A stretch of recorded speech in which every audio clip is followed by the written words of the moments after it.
प्रातः के 7 बजे हैं और हम अपने स्टूडियो से चल पड़े हैं उस शक्तिपीठ के दर्शन करने के लिए, जो अपने आप में अनन्य अगाध श्रद्धा का प्रतीक है। UK02 परिवार को एक बार फिर मैं रविशंकर बिष्ट अपने साथी पवन कांडपाल के साथ आप सभी हमारे परिवार का नमन बंदन अभिनंदन करता हूँ। व्यूअर्स, जिस प्रकार से आप इस चैनल को अनंत ऊंचाइयों तक पहुंचा रहे हैं, जितना प्रेम, जितना अपार श्रद्धा, जितनी अनुभूति आप इस चैनल के साथ रख रहे हैं, उसके लिए हम आपका कोटि कोटि अभिवादन करते हैं। इस गरुड़ वैली को, इस गरुड़ घाटी को पार करते हुए हम चले हैं बाबा बैजनाथ की पुण्यस्थली में। बाबा बैजनाथ के संबंध में कहा जाता है, स्कंद पुराण में वर्णित कत्यूरी राजाओं की राजधानी, इसका नाम कार्तिकेयपुर था और कार्तिकेयपुर में स्थित बाबा बैजनाथ धाम स्थित है और यहाँ पर उत्तराखंड का पहला कृत्रिम झील बनाई गई है। इस झील से अंदर की तरफ बाईं ओर जाकर के हम एक शक्तिपीठ की ओर बढ़ रहे हैं, जो यहाँ से मात्र आधे किलोमीटर की दूरी पर है और उसका नाम चक्रवर्तेश्वर महादेव मंदिर, यानी ये चक्रवर्तेश्वर महादेव शक्तिपीठ है। यहाँ की ओर हम बढ़ रहे हैं। चक्रवर्तेश्वर महादेव शक्तिपीठ गरुड़ और गोमती 2 पावन नदियों के बीच में स्थित है।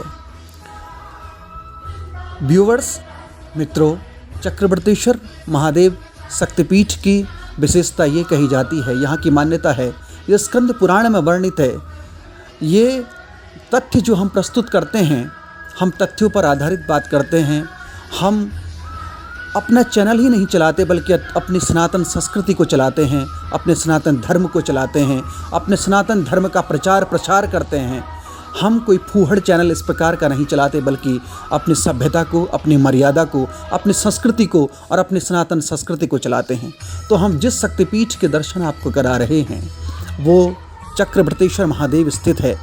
चक्रवर्तेश्वर के संबंध में कहा जाता है कि जिस स्थान पर यह मंदिर स्थित है, यहाँ स्कंद पुराण के अनुसार बहुत वर्षों पहले यहाँ एक तालाब हुआ करता था और इस तालाब में एक अरुण नामक दैत्य निवास करता था, जो बड़ा आतताई था और जिसने इसके चारों ओर जितनी भी जनता थी, जितने लोग यहाँ निवास करते थे, उनको बड़ा परेशान करता था। न जाने कितने लोगों की हत्या कर डालता, न जाने कितने अत्याचार कर डालता। तो जब संपूर्ण जनता जब त्रस्त हो गई, जब आहत हो गई उस दैत्य से, तब संपूर्ण लोगों ने महादेवी की स्तुति की। माँ भगवती पराम्बा ने सबकी परेशानियों को देख करके स्वयं भ्रामर का रूप, यानी भ्रामरी का रूप धारण किया और इस अरुण नामक दैत्य का संहार किया। और धीरे धीरे ये क्षेत्र का पानी, जब अरुण नामक दैत्य से जब इस क्षेत्र ने मुक्ति पाई, तो इस क्षेत्र का जो संपूर्ण जल है वो सूख गया और यहाँ पर धीरे धीरे बसायत होने लगी और यह स्थान कहलाया चक्रवर्तेश्वर शक्तिपीठ। और माँ भ्रामरी उस दैत्य का मर्दन करके, उस असुर का संहार करके, यहाँ से 3 किलोमीटर की दूरी पर जो शक्तिपीठ है, माँ भ्रामरी उस शक्तिपीठ में विराजमान हो गई, वहाँ स्थित हो गई। मित्रों, इस चक्रवर्तेश्वर महादेव से 3 किलोमीटर की दूरी पर माँ भ्रामरी का शक्तिपीठ है, जहाँ माँ भगवती पराम्बा, माँ भगवती निवास करती है। इस शक्तिपीठ में जब महादेव गिरि जी महाराज जब भ्रमण करते हुए जब यहाँ पर पहुँचे, तब यहाँ पर उन्होंने एक स्वयंभू शिवलिंग को देखा और जब उन्होंने उसकी खुदाई की तो वो कहाँ तक स्थित है उसका पता नहीं चल पाया। उसके महादेव गिरि महाराज जी की तपस्या करने के बाद स्वयं नंतनगिरी महाराज जी ने यहाँ पर तपस्या की। उसके पश्चात इस चक्रवर्तेश्वर शक्तिपीठ में देवनारायण गिरि जी महाराज जी आए और उसके पश्चात आए परमानंद आश्रम गिरि जी महाराज। के प्रवेश द्वार से अंदर को प्रवेश कर रहे हैं। ये मंदिर का प्रांगण है, ये मां अन्नपूर्णा का दरबार है और ये मेरे सदगुरुदेव महाराज जी, जिनका आज गुरु पूजन होना है, गुरु पूर्णिमा के अवसर पर उनकी समाधि स्थल है। ये मेरे सदगुरुदेव महाराज जी का समाधि स्थल है, जो श्री श्री 108 ब्रह्मलीन परमानंद गिरि जी आश्रम हैं, जिन्होंने 108 वर्ष की ही अवस्था में इस शरीर का त्याग किया था। और मालाएं कितनी होती हैं? 108। और पदवी कैसी होती है 108। तो ऐसे संत, ऐसे विलक्षण संत की ये भूमि है, ऐसे विलक्षण संत की ये तपस्थली है, इसलिए इसको बाबा चक्रवर्तीश्वर धाम का अपने आप में बड़ा महत्व है। ये मंदिर का प्रांगण है, चारों ओर का प्रदृश्य है, बड़ी खूबसूरत वाटिकाएं हैं, चक्र के समान इस मंदिर की आकृति है। इस मंदिर की सबसे बड़ी विशेषता ये है कि इस मंदिर में, इस शक्तिपीठ में 3 प्रवेश द्वार हैं और इसके चारों ओर चक्र के समान बने हुए 6 चक्र बने हुए हैं। क्योंकि इस चक्र के पीछे भी एक कारण है, क्योंकि माँ भ्रामरी ने 6 पैरों के साथ ही अरुण नामक दैत्य का मर्दन इसी स्थान पर किया था। तो इसलिए इस शक्तिपीठ का अपना एक अलग महात्म्य है जो आपको स्कंद पुराण में मिलेगा। इस संबंध में आदि जगत गुरु शंकराचार्य द्वारा रचित दुर्गा सप्तशती के 11 अध्याय में यानी 11वें अध्याय में 53वां श्लोक यानी 53वां श्लोक अगर आप देखेंगे तो इसमें महादेवी अपने महात्म्य में अपने भक्तों से कहते हैं कि जब अरुण नाम का दैत्य तीनों लोकों में भारी उपद्रव मचाएगा, तब मैं तीनों लोगों का हित करने के लिए 6 पैरों वाले असंख्य भ्रमरों का रूप धारण करके उस महादैत्य का वध करूंगी। तब उस समय सब लोग भ्रामरी के नाम से चारों ओर से मेरी स्तुति करेंगे और इस प्रकार जब संसार में दानवी बाधा उपस्थित होगी तब अवतार लेकर मैं शत्रुओं का संहार करूंगी। तब जाकर के माँ भ्रामरी का शक्तिपीठ इस स्थान से यही अरुण नामक दैत्य का वध माँ भ्रामरी ने किया था और माँ देवी, माँ पराम्बा, माँ भगवती तब जाकर के भ्रमर रूप में अवतरित हुई, तब भ्रमर रूप में स्थापित हुई।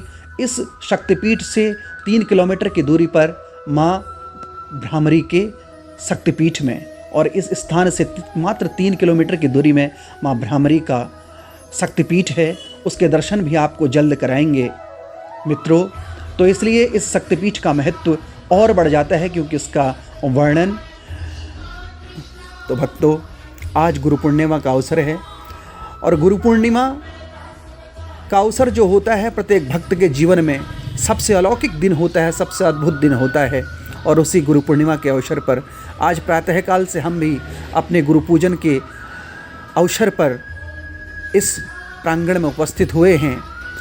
हम तो आप भी भगवान भोलेनाथ के दर्शन कीजिए, बाबा चक्रवर्तीश्वर के दर्शन कीजिए, किस प्रकार से महादेव यहाँ पर साक्षात विराजे हैं और किस प्रकार से ये शक्तिपीठ अपने आप में यहाँ बाबा भोलेनाथ को अन्न का देवता भी माना जाता है, क्योंकि ये जिस स्थान पर है उस स्थान को हर गड़ी बोला जाता है, यानी हर की गड़ी। और इसके चारों ओर जो यहाँ के किसान होते हैं वो अपना अनाज का उत्पादन करते हैं और जब भी उनकी फसल कटती है तो यहाँ पर वो अपने फसल का कुछ अंशदान करते हैं और भगवान भोलेनाथ की सेवा में प्रेषित करते हैं, ताकि भोलेनाथ आने वाले समय में, आने वाले आगामी जो फसल होगी उसमें आप और अधिक अन्न का उत्पादन करें। तो इसलिए इस स्थान को हर गड़ी भी बोला जाता है, यानी हरि मेरे भोलेनाथ की गड़ी।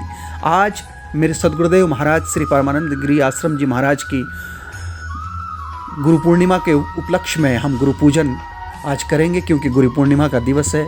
गुरुर् ब्रह्मा गुरुर्विष्णु गुरुर्देवो महेश्वर गुरु साक्षात परम ब्रह्म तस्मै श्री गुरुवे नमः। ध्यान मूलम गुरु मूर्ति पूजा मूलम गुरु पदम मंत्र मूलम गुरुर्वाक्यम मोक्ष मूलम गुरु कृपा। आप सभी को गुरु पूर्णिमा की हार्दिक बधाइयाँ मैं प्रेषित करता हूँ। मैं रविशंकर बिष्ट अपने साथी पवन कांडपाल के साथ आप सभी का गुरु पूर्णिमा के उपलक्ष्य में आप सभी को नमन करता हूँ, अभिनंदन करता हूँ और भगवान भोलेनाथ का, मेरे सद्गुरुदेव महाराज का आशीर्वाद आप पर बना रहे। ये पुष्प वाटिका आप देख रहे हैं, ये देवकीगिरी माई जी हैं। ये मैं स्वयं रविशंकर बिष्ट हूँ जो आज अपने सद्गुरुदेव की पूजा अर्चना के लिए उनके लिए पुष्प तोड़ रहा हूँ। ये हमारे पांडे जी हैं जो हवन के लिए बेदी तैयार कर रहे हैं। ये कैलाश पांडे जी हैं जो सद्गुरुदेव महाराज के कंठी चेले भी हैं।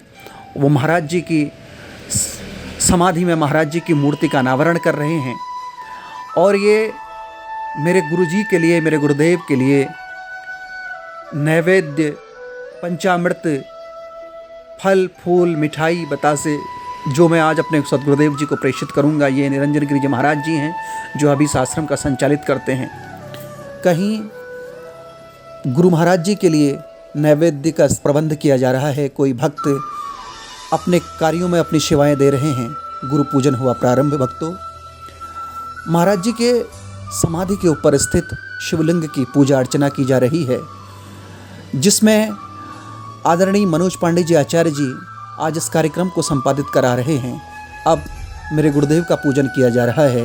भगवान भोलेनाथ का जलाभिषेक श्रृंगी के द्वारा किया जा रहा है। मित्रों, श्रृंगी का होना परिवार में बहुत ज़रूरी है, क्योंकि श्रृंगी जो है वो भगवान भोलेनाथ को प्रिय है और उसकी अविरल धारा जो है वो टूटती नहीं है, इसलिए श्रृंगी का इस्तेमाल किया जाता है। गुरु पूजन चल रहा है। मेरे सतगुरुदेव महाराज श्री श्री 1008 परमानंद आश्रम गिरी जी महाराज का पूजन किया जा रहा है। उनकी समाधि का पूजन किया जा रहा है। उनकी मूर्ति का अनावरण किया जा रहा है। तिलक उनके भक्त लगा रहे हैं कैलाश पांडे जी, और साथ में मेरे गुरुजी के समाधि के ऊपर स्थित जो शिवलिंग है उसकी पूजा अर्चना की जा रही है। बेलपत्र चढ़ाए जा रहे हैं। अब मेरे गुरुदेव महाराज को वस्त्र चढ़ाए जा रहे हैं। मित्रों, सदगुरुदेव महाराज बड़े जन्म जन्मांतरों के पुण्य से प्राप्त होते हैं और गुरु होना परम आवश्यक है। जिसका गुरु नहीं होता है ना, तो वो निगुरा कहलाता है। तो इसलिए गुरु का होना अत्यंत आवश्यक है। अब गुरु की आरती की जा रही है। आरती का दर्शन आप भी करें। ये मेरे गुरुदेव की आरती चल रही है। गुरु पूर्णिमा का अवसर है। आरती संपन्न होने के बाद अब हम लोग हवन की तैयारी कर रहे हैं। आचार्य श्री श्री पांडे जी अब हवन की तैयारी प्रारंभ कर रहे हैं। हवन की सामग्री में घृत डाला जा रहा है। हवन के संबंध में एक विशेषता ये होती है कि हवन का जितना अंश हम डालते हैं वो भगवान तक पहुंचता है। समस्त देवताओं को अगर आपने प्रसन्न करना है तो आप हवन करें, और इसलिए प्रत्येक शुभ कार्य में हवन किया जाता है, और इससे वर्षा का निर्माण भी होता है और जिससे अन्न उत्पादित होता है। तो इसलिए हवन से वातावरण शुद्ध भी होता है। योग में एक थेरेपी का नाम है यज्ञोथेरेपी, जो यज्ञ करने से दूर जो व्याधियाँ होती हैं वो दूर हो जाती हैं यज्ञ करने से, इसलिए योग में कहा जाता है यज्ञोथेरेपी। हम सनातन संस्कृति के लोग हैं मित्रों, तो हम इस प्रकार के जो हमारे कर्म हैं, जो हमारे कर्मकांड हैं, उनको मानते हैं, और इसलिए हमारा संपूर्ण भारतवर्ष आज संपूर्ण विश्व में अग्रसर हो रहा है और अपना नाम कमा रहा है। हमारा नेतृत्व आज पूरा संपूर्ण विश्व जो है हमारे नेतृत्व की प्रशंसा कर रहा है, हमारे सनातन धर्म की प्रशंसा कर रहा है। क्यों? क्योंकि हम वेदों में जीते हैं, हम संस्कृति में जीते हैं, हम सभ्यता में जीते हैं, हम सम्मान में जीते हैं, जहाँ इंसान तो क्या पाहन भी पूजे जाते हैं, पाषाण पूजे जाते हैं, उस संस्कृति में हम लोग रहते हैं। मैं रविशंकर बिष्ट एक बार फिर आपको सनातनी होने के नाते आप सभी लोगों का अभिनंदन और नमन करता हूँ। हवन संपूर्ण होने के बाद यहाँ आश्रम को जो संचालित करते हैं, यहाँ की महंत देवकी गिरी जी माई और निरंजन गिरी महाराज जी की पूजा अर्चना की जा रही है। सभी भक्त उनके चरणों को धो रहे हैं। गुरु के चरण धोने का अवसर बड़े पुण्यों के प्रताप के बाद मिलता है। अब सदगुरुदेव महाराज जी को तिलक लगाया जा रहा है, उनकी पूजा अर्चना की जा रही है। सारे तीर्थ धाम आपके चरणों में, हे सदगुरुदेव प्रणाम आपके चरणों में। अब गुरुदेव महाराज की पूजा सभी भक्त लोग कर रहे हैं, जिसमें अनिल पांडे जी है, कैलाश पांडे जी हैं, मैं स्वयं रविशंकर हूँ, हेमचंद बड़सिला जी हैं, और हमारी सारी पूरी टीम जो नेचर यू के 02 की पूरी टीम है, वो आज गुरु पूजन में तल्लीन है। अब देखिए कितना शानदार दृश्य है। छोटी छोटी कन्याएं बैठाई जा रही हैं, और हवन होने के पश्चात, गुरु पूजन होने के पश्चात अब कन्या की पूजा हो जा रही है, वो की जा रही है। देखिए, ये हमारे सनातन धर्म की विशेषता है। मैं वही आपसे बोला था, हमारे सनातन धर्म की सभ्यता संपूर्ण विश्व में सबसे उत्कृष्ट मानी जाती है। कन्या पूजन हो रहा है। माँ शैलपुत्री, ब्रह्मचारिणी, चंद्रघंटा, कुष्मांडा, कात्यायनी, माँ जगदम्बा, पराम्बा, माँ भगवती का स्वरूप ये कन्याएं हैं। तो कन्या पूजन हम लोग कर रहे हैं, कन्या पूजन किया जा रहा है। कन्या पूजन के पश्चात भंडारा हुआ, और भंडारे के बाद अब सायंकालीन आरती का दर्शन आप करेंगे। पुष्पांजलि हो रही है। रात्रि का भंडारा भी आज हमारे चक्रवर्तेश्वर शक्तिपीठ में किया जा रहा है। मित्रों, अभी आप देख रहे होंगे भगवान भोलेनाथ का स्वरूप थोड़ा सा परिवर्तित हो गया। और परिवर्तित क्या हुआ? प्रातःकाल में जब आपने देखा होगा तो मेरे भोलेनाथ को आपने चंदन से लिप्त देखा होगा, कुमकुम से लिप्त देखा होगा, लेकिन अभी आपने भस्मी से मेरे भोलेनाथ का दर्शन किया। क्यों? क्योंकि मेरे भोलेनाथ को भस्म प्रिय है और सायंकाल में भगवान का जो श्रृंगार किया जाता है वो भस्म श्रृंगार किया जाता है।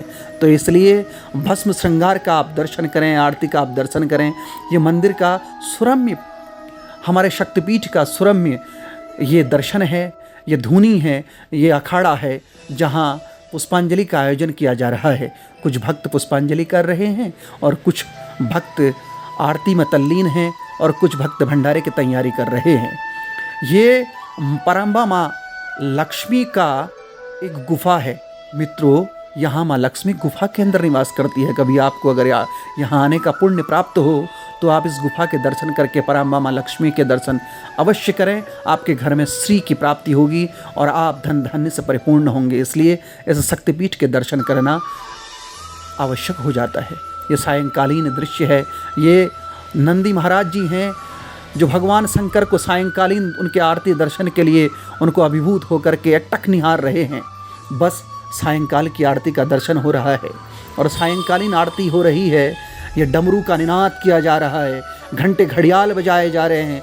सब भक्त भगवान भोलेनाथ की भक्ति में तल्लीन हैं। कहीं पुष्पांजलि हो रही है तो कहीं घंटे घड़ियाल बज रहे हैं, कहीं डमरू का निनाद हो रहा है और कहीं भंडारा संचालित हो रहा है। ये चक्रवर्तीश्वर शक्तिपीठ के दर्शन आपको कराए जा रहे हैं। मैं बड़ा पुण्य का भागीदार हूँ कि मेरा परिवार इतना बड़ा होते चला जा रहा है। हमारा जो चैनल है उसका परिवार इतना बड़ा होता चला जा रहा है कि मैं स्वयं अभिभूत हूँ कि मेरे धर्म का प्रचार हो रहा है, मेरे सनातन संस्कृति का प्रचार और प्रसार आप लोग कर रहे हैं।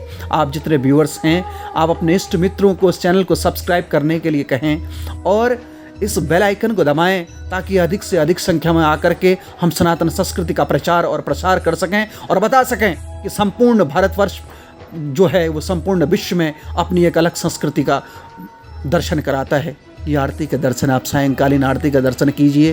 ये भगवान भोलेनाथ को शंख ध्वनि के साथ, निनाद के साथ, शंख के निनाद के साथ भगवान भोलेनाथ का अभिषेक किया जा रहा है, सायंकालीन अभिषेक किया जा रहा है। कैलाश पांडे जी शंख की ध्वनि उत्पन्न कर रहे हैं। मित्रों, ये सनातन संस्कृति में ना शंख की ध्वनि का भी बड़ा महत्व है। जहाँ तक इसकी ध्वनि जाती है तो नकारात्मक ऊर्जा नहीं आती। जहाँ तक घंटे घड़ियाल बजते हैं वहाँ तक नकारात्मक ऊर्जा नहीं आती। इसलिए प्रातःकाल में अपने घर में सायंकालीन पूजा करते समय घंटे घड़ियाल बजाना बहुत आवश्यक है। ये भंडारा यहाँ पर चल रहा है, माँ अन्नपूर्णा के दरबार में भंडारा चल रहा है। नरेश कांडपाल जी, विनोद पांडे जी और गिरीश कांडपाल जी इस भंडारे को आयोजित कर रहे हैं। और ये छोटे छोटे नन्हे नन्हे बच्चे, सबसे पहले नन्हे नन्हे बच्चों को भंडारा खिलाना चाहिए, इसका भी बड़ा पुण्य है। ये भंडारा खिलाया जा रहा है। ये सायंकालीन भंडारे का दृश्य, आज मेरे गुरुजी का गुरु पूजन हुआ है ना, तो भंडारा चल रहा है, रात्रिकालीन भंडारा चल रहा है। असंख्य संख्या में श्रद्धालु जो भक्त है वो यहाँ पर इस मंदिर चक्रवर्तीश्वर शक्तिपीठ में उपस्थित हुए हैं और रात्रिकालीन भंडारे का आनंद ले रहे हैं। गुरु पूजन के दिन गुरु के चरणों का भंडारा अगर किसी को प्राप्त हो जाए तो उसके संपूर्ण समस्त पाप नष्ट हो जाएं और उसके उदर विकार नष्ट हो जाएं। तो भंडारे का आयोजन हमने किया और इसी भंडारे के साथ मैं आप सभी से विदा लेता हूं और आपको मिलता हूं अगले शक्तिपीठ के दर्शन के लिए। जहां कौन सा शक्तिपीठ होगा, कौन सा स्थान होगा, कौन सा समय होगा, ये सब भविष्य के गर्भ में है। बस आप हम लोगों का अपार सहयोग करें, हम लोगों को सहयोग प्रदान करें ताकि हम आपको इस सभ्यता की, इस संस्कृति की, इस सनातन संस्कृति की और अलग अलग शक्तिपीठों के दर्शन करा सकें। मैं अपने साथी पवन कांडपाल के साथ मैं रविशंकर बिष्ट आप सभी का, जितने आप इस चैनल को देख रहे हैं, जितने आप हमारे परिवार का हिस्सा हैं, आपको नमन, वंदन, अभिनंदन करता हूं और जल्द ही मिलते हैं आपको अपने नए ब्लॉग में और नए शक्तिपीठ के साथ। तब तक आप सभी सुखी रहें, समृद्ध रहें। भगवान भोलेनाथ से, माँ भ्रामरी से यही कामना करते हैं। ओम नमः पार्वती पते हर हर हर महादेव।